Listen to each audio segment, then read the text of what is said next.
Ladies and gentlemen, a couple things I did want to mention. So remember yesterday how I said that I had a video ready for 4 days, I think? I will say one of them did include a pretty interesting video where this guy right here, the GoPro Hero 13 is their newest like GoPro or whatever. I'm pretty sure you guys have heard about it enough. But the thing is, I made a video like strictly with the GoPro Hero 13. I mean, it's good, but there was obviously some downsides to it. If you guys are interested in seeing that video, I'm sorry, it's deleted completely. but the nice thing is that I could re-record the video. It just wouldn't be my first reactions to it. But the nice thing is that I'll have a little bit more experience with it. So, you know, take that as you will. So yeah, if you guys are interested in seeing that video, leave a like or something. Either way, good morning everyone. Thursday today, April 10th. Let's talk a little bit about motivation. I want to let you guys in a little bit on the mental state really quickly. So, alright, ladies and gentlemen, so I can't lie to you, this segment of the vlog was a little bit yappy, so I kind of just want to reiterate what I said and, I don't know, kind of make it less boring for you guys, you know what I'm saying? So what I was basically talking about is, remember yesterday, in WWE terms, when you're in 40 HP and then, you know, life just suddenly gives you the fattest RKO out of nowhere, that pretty much destroyed a lot of my motivation when it comes to the stuff that I want to do. I think starting the vlogs back up is something good, because I put it off a couple times before I actually genuinely started the vlogs again. So you can take away two things from this little conversation we just had. One, if you're stuck in a rut, you're in my shoes where like you just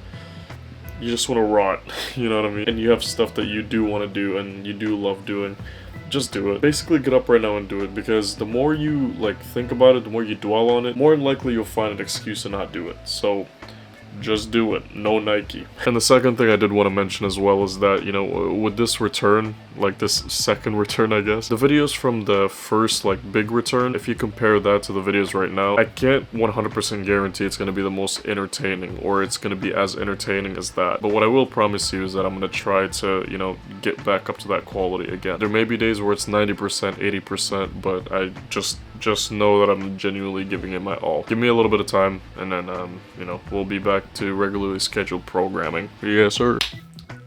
Let's get started.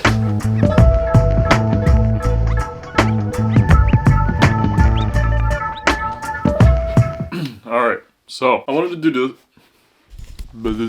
to do this part of the video as kind of like a, just in case I don't have anything else. So yesterday I made a in-depth tutorial. It's really not that in-depth. I made a tutorial about how to make like these tank tops and stuff, since I like the wife lovers, but I wanted to do something a little bit different. So I made my fourth tank top. It's strictly for the gym or for other activities outside, like during the summer and stuff. So I'm gonna make another one, and I'm gonna use this as a way to if I don't have anything for this video, I'm just gonna do this. Ladies and gentlemen, if you go to the gym, this is pretty standard when it comes to gym clothing. For those of you that don't want to spend hundreds of dollars when it comes to gym clothing, I get you, especially tank tops. For example, really nice tank top. This is nice. However, you know how much this cost? $30.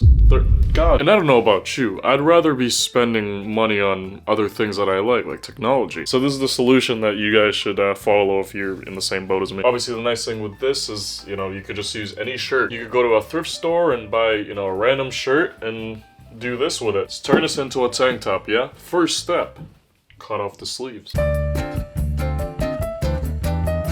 Now, the first step is done.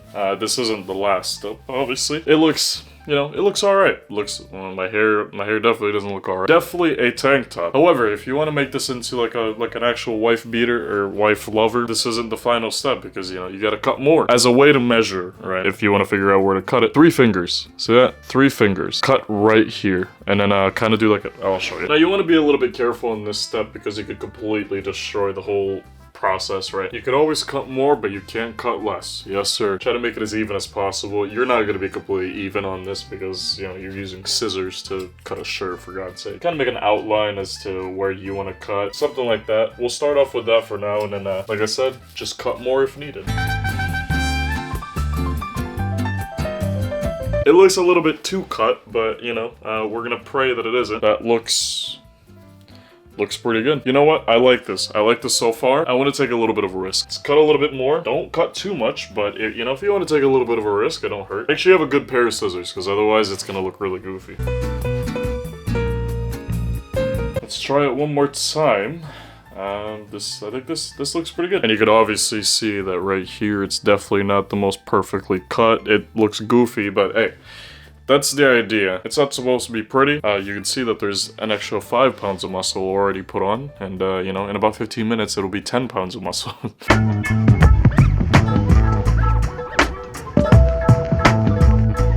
Hello, I want to re-explain myself again. There's a reason why my videos are pretty highly edited, is because I stutter a lot, so I want to re-explain everything that I just talked about in this next part of the video, because if I edited this, like, actual clip right now, I'd probably be raging really hard on the computer. I was pretty much talking about how, you know, it's been about 2 years. It's been actually more than 2 years since I've started going to the gym, and ever since then, I've actually never had a pure, like, cutting season. It's always been bulking. It's always been the eternal bulk is what I like to joke about nowadays. And that's basically thanks to my metabolism. I think it's a blessing and a curse, kind of, because this blessing isn't going to be here forever. My metabolism is going to die down, like, I'm pretty sure soon. I think around after 25 is when your metabolism kind of slows down. It is a blessing because I could just eat whatever I want without really having the worst consequences. You know, people have mentioned this to me before, that I'm lucky enough to eat whatever I want in bulk, even though I'll still have a six-pack, right? Like,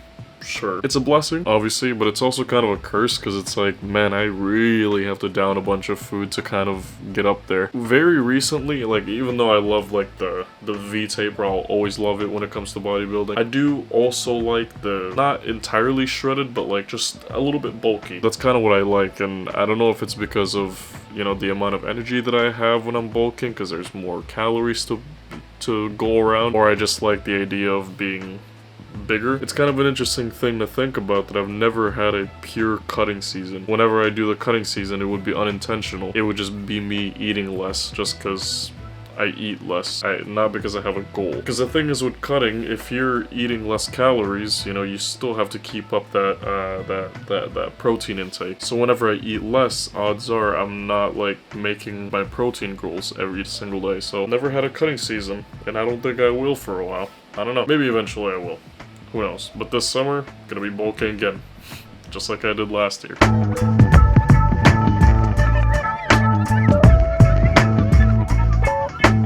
The meal I just ate is a nice little pre-workout. I can't stress enough how important it is to have a pre-workout, because if you don't have not a pre-workout meal. Alright? I can't stress enough how important it is. If you don't have a pre-workout meal, it actually takes away 40% of, like, what you could potentially do in the gym. For me, at least. But the thing is, I'm a human. So, if it works for me, there's a good chance that it'll work for you too. I'd suggest for those of you that are curious into lifting and stuff, I know I've gotten a couple comments being like, oh, yeah, you know, I want to start lifting too. Here's a tip.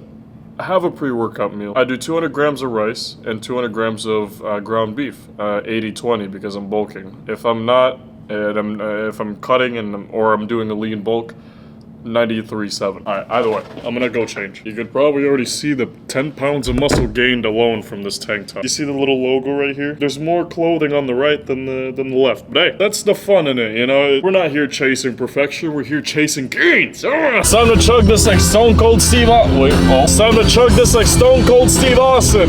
Give me a hell yeah!